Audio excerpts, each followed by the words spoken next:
Welcome back everyone, my name is Eltimar and we are going to be continuing our Let's Play of Pathfinder Kingmaker. Where we left off last time, we had just killed Blahhumbug, took his sword, and now we are at the entrance to the tomb where people are waiting for us. It's noisy at the tomb's exit, many Tiger Lord's tribesmen have gathered here. They're arguing and bickering, and the discussion is so heated that some participants have begun punching their opposition or drawing weapons, while more level heads work to calm them down. As you step forward, the crowd surrounds you. The Tiger Lords bombard you with questions about the fate of their deposed chieftain.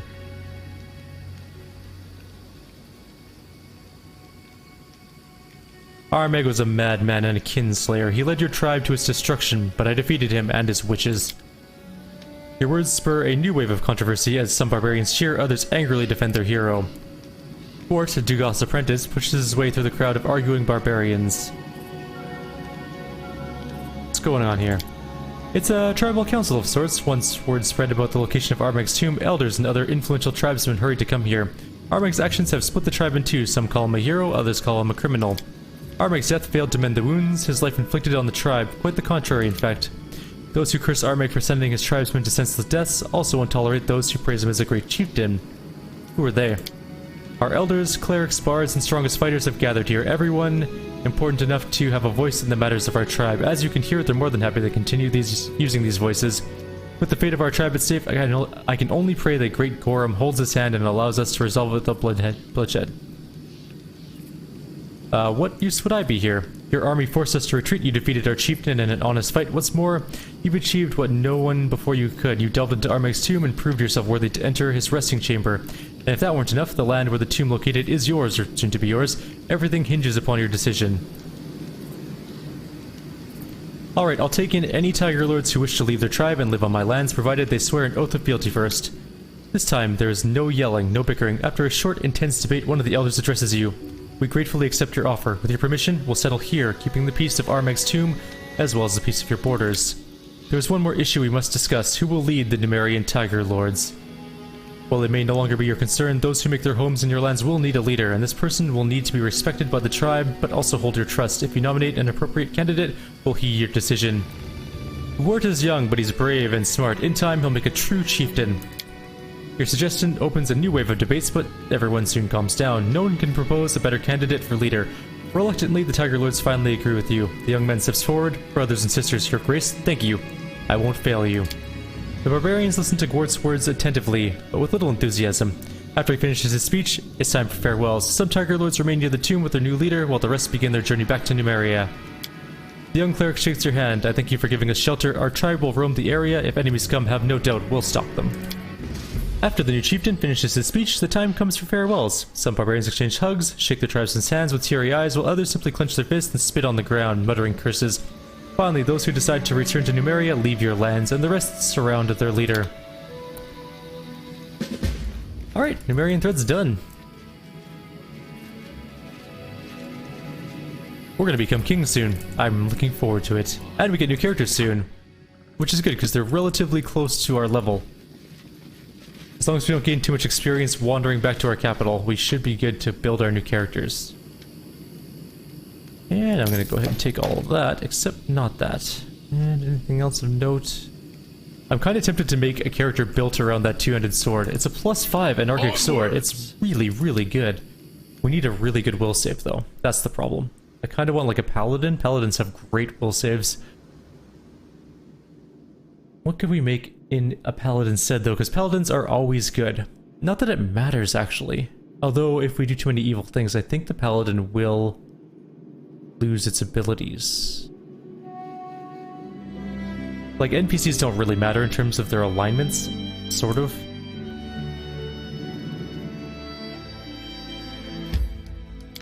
But what other people have two-handed swords that are really, really good at willpower? I mean, no. Let's just ignore these for now. Unless we have to fight them. No, we failed to sneak past. We are going to fight them. Our barbarian will fail that saving throw every time, and we will lose her into bloodlust. Which is fine if she's off on her own, but if we have a battle line, she might turn in one of our characters and kill them. Oh, crap, spiders.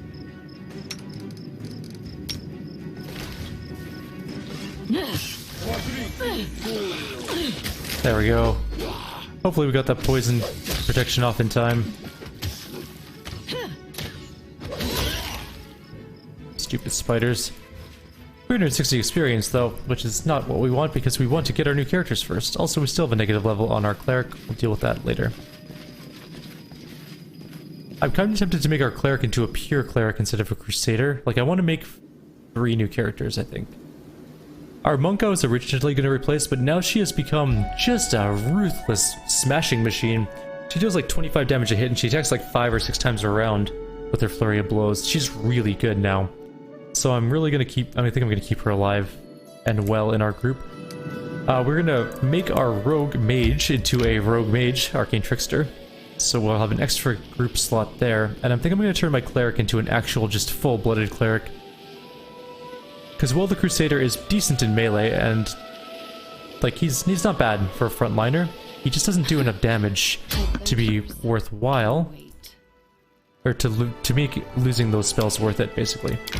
And I want to make an Eldori defender, so I think that's what we're going to have.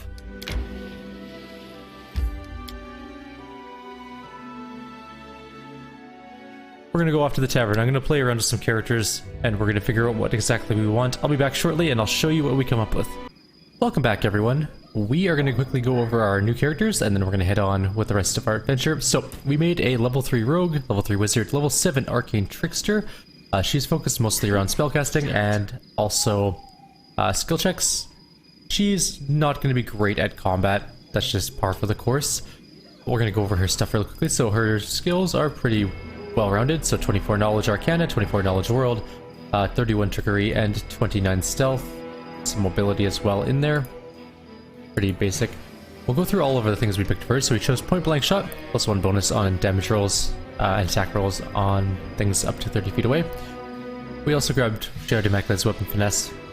And these are just the standard rogue things. We've been over these before, so we're not going to bother too much with them. Wizard, same sort of idea. We chose combat casting. We have an arcane bond to an object. And bonded object can be used once per day to restore any one spell that the wizard has prepped for the day. Kinda cool. And then she's got the normal wizard stuff, nothing special. Her opposition schools are necromancy and... well, it just shows necromancy, but it's necromancy and conjuration. And her primary school is transmutation. She's going to be mostly a buffer. Buffer and a little bit of damage, I guess. And her arcane trickster abilities there are the new things. So, ranged legerdemain. An arcane trickster can use trickery at a range of up to 30 feet. Working at a distance increases the skill check by 5. She's also using wizard spells as her spells for arcane trickster. So sneak attack increases, impromptu sneak attack also increases, and so on and so forth. It's just very basic, so yeah, she gets some sneak attack bonuses. Nothing really special. Now the thing that's interesting about arcane tricksters is they get spells as they level up much the same way as a wizard would. So we do have level 1 spells, for example, so we can grab enlarged person, things like mage armor, which is actually costs 2 slots for some reason. But things like enlarged person, magic missile should cost 2. It's showing as it costs 2, but it doesn't apparently. So field as well. We grab some magic missiles, and then things like she has Cat's Grace and Owl's Wisdom. Those are just ones I grabbed because we need some transmutation spells. Cat's Grace is probably better. Protection from alignment communal, pretty good. And mirror image, also quite useful. She needs more spells, obviously, but we're working on that. She's a little bit behind in terms of spells. So we have lots of hastes. Protection from arrows, communal, and displacement are also very useful. Actually, I might use 1 haste for another displacement. We grabbed enlarged mass person. Controlled fireball, of course. We're not gonna... we'll get Broad Stone Skin, but mostly we want communal Stone Skin. Echolocation, constricting coils. Actually, 2 communal Stone Skins might be good. Cost 10 diamond dust, so I'll have to buy a bunch of diamond dust, but that's fine. And then break enchantment. So she's still working on getting her spells up there, but we have decent buffs with her. Mostly just haste and stone skin. Super useful spells. Our other character is going to be a Inquisitor. Specifically the tactical leader brand of Inquisitor. Super high will save, lots of wisdom, and decentish strength. Skill checks are okay, lore, nature, and religion are not bad, perception's not bad too.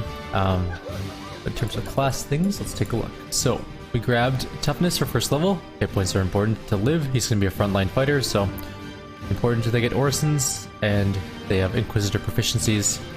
So medium armor basically is the big thing there. I also grabbed martial weapons and exotic weapons so that I could use the Bastard Sword, weapon focused Bastard Sword. Outflank, super useful feat.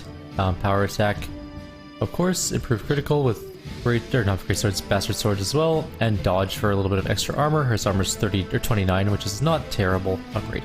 So this is the important thing about this class though.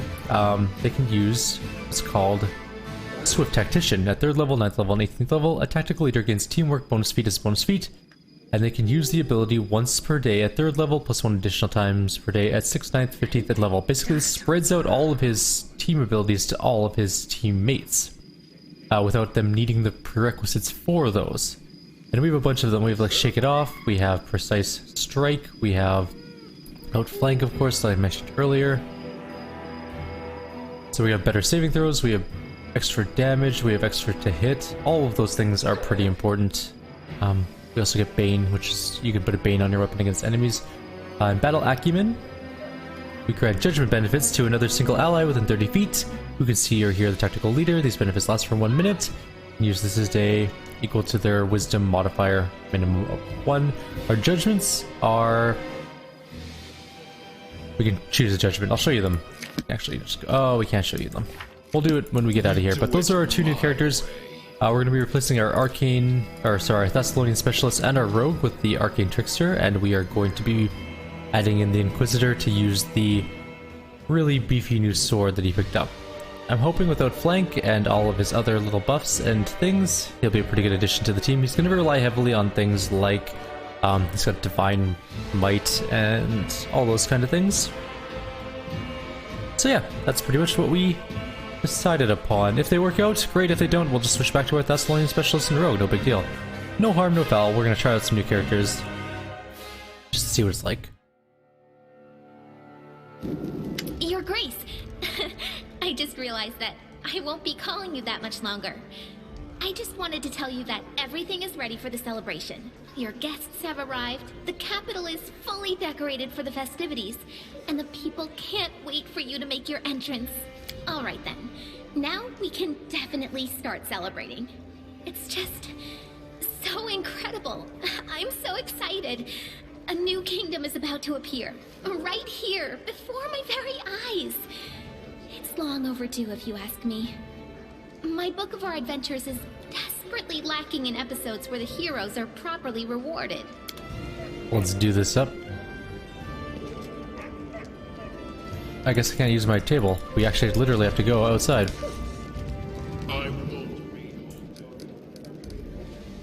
Alright, outside we go. Time to be crowned king. I hope we don't need hit points. Maybe we should drink some potions just in case. I don't know if we're allowed to rest, so...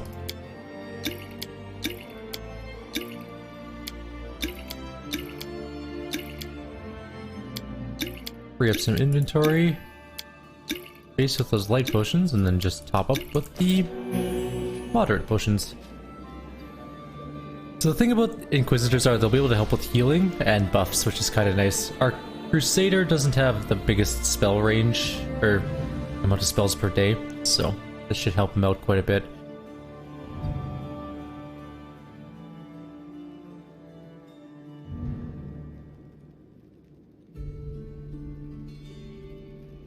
Let's go see how this celebration goes. Hopefully nothing too bad will happen.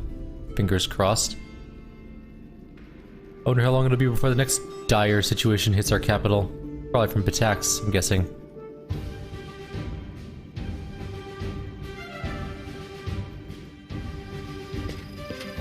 There we go. Lindsay almost... What took you so long? Everybody has been waiting for you. Hurry up! Lindsay is almost jumping in excitement, clutching her hands, a scroll covered with solemn oaths. I've searched all the books, but I couldn't find anything that resembled a coronation protocol for the Stolen Lands. So, I took the liberty of penning the program myself. Don't worry, I did the very best I could. She proudly demonstrates the parchment scroll covered with scribbles. She clears her throat and turns to the crowd. Citizens of the kingdom, ladies and gentlemen, it is with great excitement and indescribable awe that I, Lindsay, official chronicler of the hero who stands beside me, hereby declare the beginning of a sacred ceremony, the coronation of the first legitimate ruler in the history of the Stolen Lands. by the power of the representatives of the other royal houses who recognize him as their equal, and according to the will of the people who accepted him, he now ascends the throne, which has been waiting empty for so long, for such a worthy ruler. My fellow citizens, I hereby introduce your king and your undisputed leader. Now he stands before you, ready to accept your will. Everyone who has gathered here, are you ready to swear fealty to your new ruler? I swear. Erastiel, save the king! Hail to the king! We pledge our loyalty. I'm not subject to anyone, so I cannot swear fealty. But I have nothing to say against a king such as this. Good choice, Jubilost. So it is decided. And now, it's your turn, your highness. Into your hands we commend our lives, and humbly request you address the fate that awaits for us under your rule. Please now answer. The bard clears her throat and solemnly reads her words from the page. How do you intend to rule this land and its people? With benevolence and care for those who suffer, or with strength and severity for the unworthy? All who abide by my laws may rely on me for my mercy. Will you honor the old ways and traditions, which spread through these lands long before your time? And will you abide its laws, which all accept?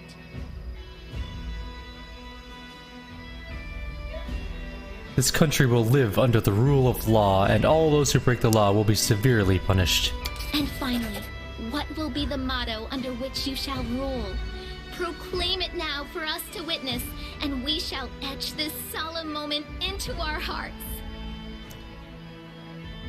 Death to dissent. Well now. Esteemed gentlemen, fair ladies, the ceremony is complete.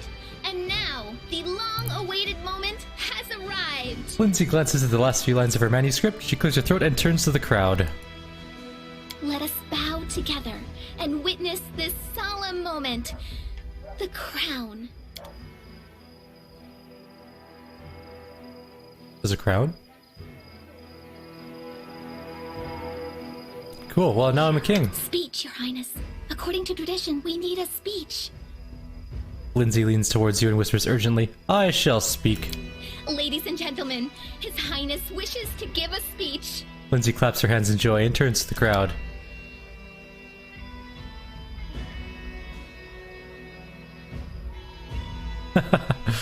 This is gonna be fun. Actually, my loyal subjects, today is the day when law finally comes to the stolen lands.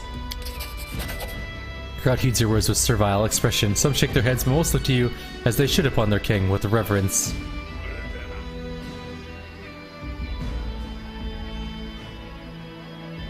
Law is the gateway to civilization, and many are the sacrifices we shall gladly make in its name. From now on, the state is your father and your god. Serve the law, and it will protect you. Reject the law, and your life will be as smoke in the wind. Cautious silence engulfs the crowd. People look to you with respect and apprehension. You see several elbowing their way through the crowd, trying to escape in fear, but the rest listen in reverence, and none dare interrupt. My goodness, Your Highness. I always knew you were a man of many talents, but your gift of eloquence is without equal. The king has spoken! Hail to the king! The bard turns to the crowd and shouts as loudly as she can. Hail to the king! Let His Highness's name be praised throughout the centuries. Listen to me. By His Highness's declaration, the celebration has begun. We've heard enough speeches. Now let us enjoy the feast and raise a toast to the health of our king. Alright, well, we're now king. Cool. Who's that dude? Why is he leaving?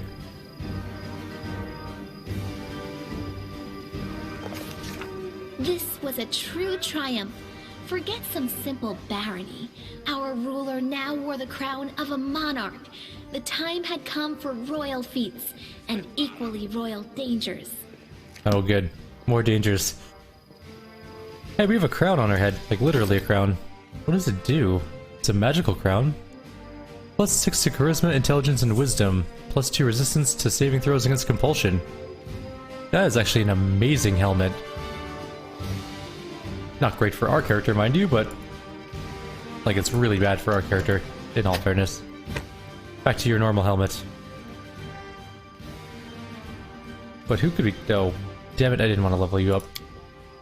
Who could we give this to? Int, Wisdom, and Charisma. I mean, it's decent for a Crusader, I guess.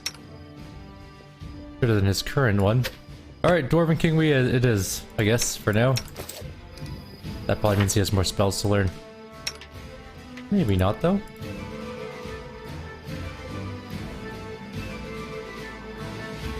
Grab another restoration. Nope, that's all. Cool. So now we are king. The state is now the lead force in these people's lives. Bow to the state, and the state will protect you. Rise against the state, and it will crush you. I like that.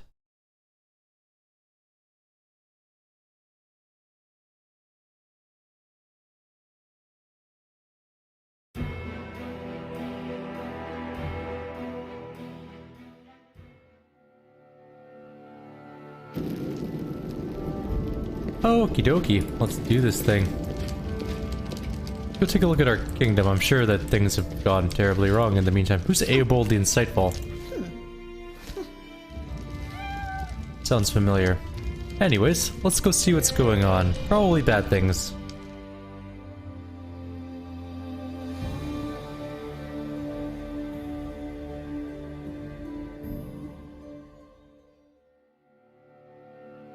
Alright, +3 to everything. Well, +3 to loyalty, relations, and culture, I should say. And nothing else happened.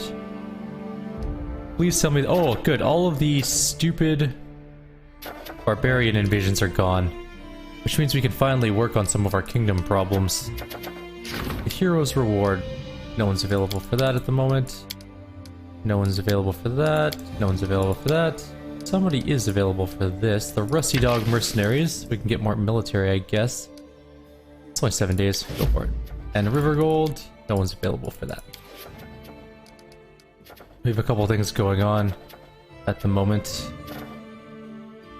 Do we have people? We might have people available actually for some of these things. Heston can do this. We have 205 people. Why are we have such low BP? Oh my god, our loyalty is 3. We really can't afford to lose any more royalty, or loyalty, sorry. Why is our base income so low? Oh well. We also have, we can claim Glenabon. No, Glenabon, I was right.